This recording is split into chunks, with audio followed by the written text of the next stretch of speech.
মাত্র 500 টাকা নিয়ে আজকে আমরা ঘুরতে বেরিয়েছি আর এই টাকা দিয়ে আজ পুরো দিন সার্ভাইভ করতে হবে।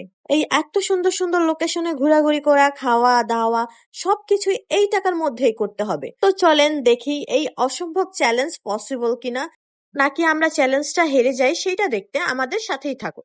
তো হ্যালো গাইজ, আজকে আমাদের চ্যালেঞ্জ হচ্ছে আমরা এই 500 টাকায় কিভাবে সারাদিন ঘুরবো ফিরবো আড্ডা দিব, মানে 500 টাকার ভিতরে আমরা সারাদিন কতক্ষণ স্টে করতে পারবো সেইটা। ওকে, চ্যালেঞ্জ চলুন দেখা যাক কতক্ষণ সার্ভাইভ করতে পারি আর যদি কিছু সেভ করা যায়। ওকে। হ্যালো গাইস, এইটা হচ্ছে আমাদের আজকের বাজেট। আর যেহেতু আমাদের খুব লো বাজেট সেই জন্য আমরা একটু গ্রামের দিকে যাচ্ছি। চলুন দেখা যাক 500 টাকা নিয়ে আমরা কতক্ষণ সার্ভাইভ করতে পারি। ওকে, তো চলো আমরা শুরু করি। এখন আমরা চলে যাচ্ছি আমাদের গন্তব্যে। প্রথমে বাইকে তেল ভরে নিতে হবে, বুঝছো? পাম্পে যাও। কারণ হচ্ছে গাইজ, আমরা যদি কিছু নাও খাই বাইকের তেল ভরতেই হবে, বাইককে খাওয়াতেই হবে, নয়তো আমরা সারাদিন ঘুরতে পারবো না। তো গাইজ দেখতেই পাচ্ছেন আমরা পেট্রোল পাম্পে চলে এসেছি। এখন এখান থেকে আমরা 300 টাকা তেল নিয়ে নিলাম, মানে 500 টাকার অর্ধেকের বেশি আমাদের তেলে চলে গেল। বাকি রইল 200 টাকা। চলুন দেখি 200 টাকা দিয়ে আমরা কি করতে পারি। বাইকে তেল নেওয়ার পর এখন আমরা আমাদের লোকেশনের দিকে রওনা দিলাম। এই যে দেখুন গাইস, কত সুন্দর সিন, মানে ওয়েদারটাও জোস, কোনো রোদ্র নেই গরম নেই। এই লোকেশনটা জাস্ট ওয়াও। কেমন লাগছে বন্ধু? প্রচন্ড বাতাস, খুব ভালো লাগতেছে। তো হ্যালো গাইজ, এই যে সামনে হচ্ছে বেরিবাঁধ। তা আমরা আমাদের গন্তব্যে প্রায় পৌঁছে গেছি। আমাদের ঘোরার ডেস্টিনেশন হচ্ছে মেঘনা নদীর তীরে। এই চলে এসেছি। এইদিকে একটা ছোট খাল, আর এই খালটা গিয়ে এই যে এইদিকে নদীর সাথে মিশেছে। তো গাইজ এইদিকে এসে আমরা নদীর পাড়ের এই যে কচুরিপানা দেখতে পাচ্ছি। এই দিক দিয়ে ঘোরার মতো কিচ্ছুই নাই, আমরা লস খাইছি ভাই। এখন আমরা আবার বাইক ঘুরায়ও যে দিক দিয়ে আসছি ওই দিক দিয়ে যাচ্ছি অন্য আরেকটা জায়গায়। প্রথমেই লস খেয়ে গেলাম বন্ধু। হ্যালো গাইজ, আমরা কি করছি, এই দিক দিয়ে গেছি নদীর পার, কারণ আমাদের উদ্দেশ্য ছিল যেহেতু লো বাজেট আমরা নদীর পার দিয়ে ঘুরবো, কিন্তু আমরা লস খাইছি। নদী ভর্তি গাইজ কচুরি পানা দিয়ে, আমরা কোনো পানি পেলাম না বা কোনো ভালো লোকেশনও পেলাম না। এখন আমরা অন্য আরেকটা লোকেশনে যাচ্ছি। চলুন হ্যাঁ, সবাই বলো। একসাথে। তো চলুন আমাদের সাথে, প্লিজ নিরাশ হবেন না, আমরা নিরাশ হই না, যেহেতু আমাদের লো বাজেট মাত্র 500 টাকা। 500 টাকার মধ্যে 300 টাকার আমরা তেল ভরে ফেলছি, এখন মাত্র 200 টাকা আছে। সারাদিন আমরা এটা দিয়ে ঘুরতে পারবো, কিন্তু খেতে পারবো কি সেটা জানি না, দেখি কি খাওয়া যায়। চলুন তাহলে। তো গাইজ আমরা এখন অন্য রাস্তা দিয়ে যাচ্ছি। বাহ, এই রাস্তাটা তো আরো সুন্দর, ওইটা থেকে এটা ভালো, কি বলো? দুই পাশে সবুজ গাছপালা। দেখছেন গাইস কত সুন্দর গ্রামের দিকে। আপনারা অনেক অনেক টাকা দিয়ে ঢাকা শহর বা বিভিন্ন পার্কে টার্কে ঘুরতে পারবেন, কিন্তু গ্রাম অঞ্চলের এই এত ফ্রেশ ওয়েদার, এত ফ্রেশ বাতাস বা এত সুন্দর সিনারি বা এত আরাম কোথাও পাবেন না। মানে কত রকমের ফেসিলিটিস আছে এই গ্রাম অঞ্চলে। কেউ আবার এটাকে সুইমিং পুল ভাইবেন না, বুঝছেন? এটা হচ্ছে মরা পচা খাল। এই স্কুলের ছাত্র কোথায় উঠে বসে আছে, স্টুডেন্টরা দুষ্টুমি করতেছে দেখুন। তো গাইজ আমাদের লোকেশন চেঞ্জ হওয়ায় 1.5 ঘন্টা ধরে আমরা বাইক জার্নি করতেছি, তাই এখানে একটু রেস্ট নেওয়ার জন্য নামলাম, যেহেতু জার্নিটা একটু বেশি হয়ে যাচ্ছে। আমরা চিন্তা করছিলাম ওইদিকে যাব, ওইদিকে এর আগে গেছিলাম, খুব ভালোই লাগছিল, সেটা চিন্তা করে গেছিলাম, কিন্তু ওই যে কচুরি পানার জন্য আমরা ঠিক তেমন পানি পেলাম না। পানি না পেলে তো আর আমাদের সুন্দর সুন্দর ভিডিও হবে না, সেজন্য এখন আবার লোকেশন চেঞ্জ করে আরেকটা জায়গায় যাচ্ছি। তো তো জার্নিটা একটু বেশি হয়ে যাচ্ছে লো বাজেটের মধ্যেও, তাও আমরা যাব। আপনারা আমাদের সাথেই থাকুন, দেখুন আমরা কোথায় যাচ্ছি।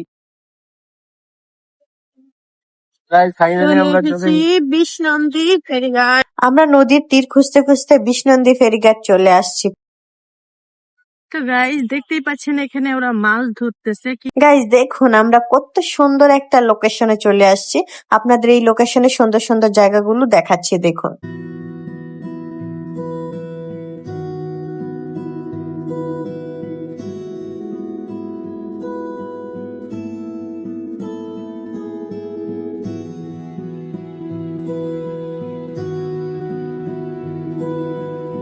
নদী দেখলে সবসময় আমার মনটা শান্ত হয়ে যায়। এত কম টাকায় মাইন্ড ফ্রেশ করার জন্য এই শান্ত নদীই যথেষ্ট। এই যে নদীটা দেখো ওদের। তো গাইজ বাইক জার্নি করে এসে আমার প্রচন্ড গলা শুকিয়ে গিয়েছিল, সেই জন্য আমরা বাজেট 200 টাকা থেকে শরবত খেয়ে নিচ্ছি, প্রতি গ্লাস 10 টাকা করে। তো গাইজ 200 টাকা থেকে আমাদের 20 টাকা চলে গেল, এখন বাকি আছে 180 টাকা। শরবত খাওয়া শেষ, এখন আমরা আবার নদীর পাড়ে চলে যাচ্ছি। হ্যালো গাইজ, তো আমরা চলে এসেছি গরিবের কুয়াকাটা। আমার কথা শোনা যায়?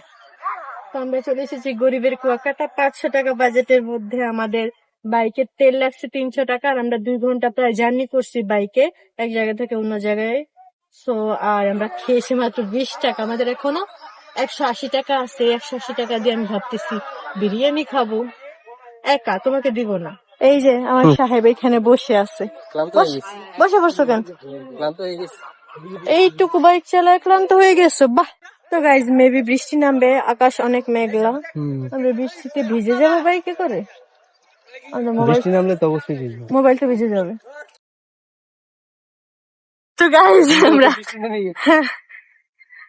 ধরে চলে আসছে এখানে। এই যে বৃষ্টি নামতেছে। এক্সপিরিয়েন্স কেমন বন্ধু? খুবই চমৎকার। ওয়াও, সেই বাতাস, ধুলা, পারফেক্ট একটা ওয়েদার। কিছুক্ষণ থেকেই বৃষ্টি থেমে গেল গাইস, এখন আবার আগের মতোই ওয়েদার। আমি এই জন্য ওকে ঝালমুড়ি কিনে আনতে পাঠাইছি, আমার অনেক ক্ষুধা লাগছে। গাইস আমার সহ্য হচ্ছিল না, তাই আমি নিজেও ঝালমুড়ি মামার কাছে চলে এসেছি। তো মামা ঝালমুড়ি বানায় দিল, কিন্তু ঝালমুড়িটা একটুও ঝাল ছিল না। তো আমি আবার এক্সট্রা করে এতগুলা মরিচ নিয়ে নিছি খাওয়ার জন্য, কারণ আমি প্রচুর পরিমাণ ঝাল খাই। তো ঝালমুড়ি খাওয়া শেষ করে এক দৌড় লাগালাম নদীর পাড়ে।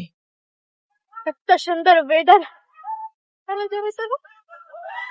তো যেহেতু জায়গাটা নদীর পাড়ে এবং একটা ছোট্ট দ্বীপের মতো, সো এটাকে ছোটখাটো একটা সেন্ট মার্টিনও বলা যায়। জানি আপনারা হাসবেন, তবুও আমি যেহেতু সেন্ট মার্টিন কখনো যাইনি, সো এটা আমার কাছে অনেক কিছু। ইনশাআল্লাহ একদিন আপনাদের সেন্ট মার্টিনের ব্লগ করেও দেখাবো। তো গাইজ এখন আমরা চলে যাচ্ছি।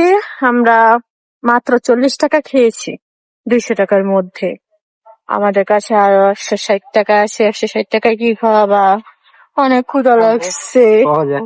অনেক ক্ষুধা লাগছে। অনেক করে গেছে। হুম, আজকে কমা।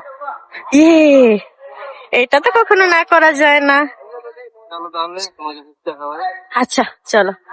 তো গাইস আবার বৃষ্টি নেমে গেছে, কিন্তু আমরা ফুচকার দোকানে থামতে পেরেছি। সামনের লোকেশনটা জাস্ট দেখুন, নদী প্লাস বৃষ্টি প্লাস ফুচকা। ইস কি কিউট মোমেন্ট কাটালাম আজকে আমরা, আমাদের পারফেক্ট একটা ডেটিং হয়েছে। কে বলে ভাই কম টাকায় ভালোবাসা হয় না? ভালোবাসা সত্যি হলে কম টাকায়ও সুন্দর সুন্দর মোমেন্ট কাটানো যায়। ফুচকা মামাকে টাকা দিয়ে দিলাম, 50 টাকা করে 2 প্লেট ফুচকার দাম 100 টাকা, মানে আমাদের কাছে আরো 60 টাকা বাকি আছে। যেহেতু আমরা 500 টাকার মধ্যে 60 টাকা সেভ করতে পেরেছি, সো আমরা চ্যালেঞ্জ জিতে গেছি। ওই যে নদীর দিকে তাকিয়ে দেখুন, ফেরি আসতেছে।